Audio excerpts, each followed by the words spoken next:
चला आज आपण बनवूयात छान अशी कांद्याची चटणी। आपण घेतलेला आहे एक चिरलेला कांदा आणि लसूण आणि कोथिंबीर आणि शेंगदाण्याचा कुट्टा असं छान असा मिक्स करून घेतलेला आहे। याच्यामध्ये लसूण आणि कोथिंबीर मध्ये शेंगदाण्याचा कूट मिक्स करून घेतलेला आहे। खलबत्त्यामध्ये छान मिक्स करून घेतलेला आहे आणि ही घेतलेली आहे कोथिंबीर। असे घेतलेले आहेत आपण साहित्य। आता आपण करणार आहोत कांद्याची चटणी। गॅसवर ठेवलेला आहे तवा, तव्यात टाकलेला आहे तेल। आता टाकूयात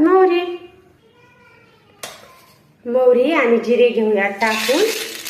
जिरे आणि मोहरी झालेली आहे छान। आता टाकूयात कांदा। कांद्याला घेऊयात छान असं भाजून। मस्त असा आपण कांदा घेऊयात भाजून।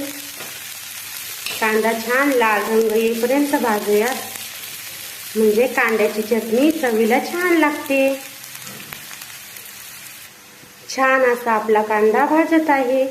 आपण कधीही स्वयंपाक करताना देवाचे नामस्मरण केले पाहिजे, म्हणजे त्या स्वयंपाकामध्ये नामस्मरणाचं उतरतं, म्हणजे त्यामुळे अन्नाला छान चव येते।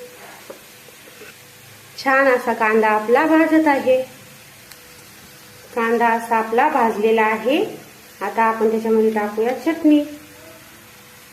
लाल चटणी टाकूयात, थोडीशी टाकूयात हळद, चवीनुसार मीठ। घेऊयात छान असं हलवून। छान हलवून घ्यायचं चटणीला।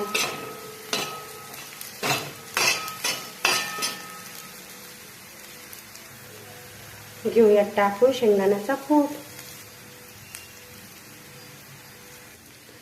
ठेवू 2 मिनिट झाकून। 2 मिनिट झाल्यानंतर काढूयात झाकण। घेऊयात काढून झाकण। टाकूयात थोडीशी कोथिंबीर।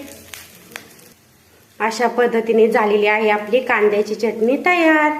छान झालेली आहे, एकदम मस्त कांद्याची चटणी। अशा पद्धतीने कांद्याची चटणी केल्यास खूप छान लागते, खूप टेस्टी लागते।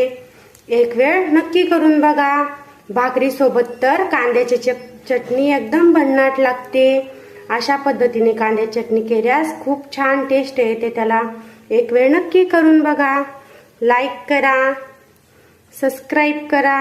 व्हिडिओ आवडला असेल तर शेअर करा।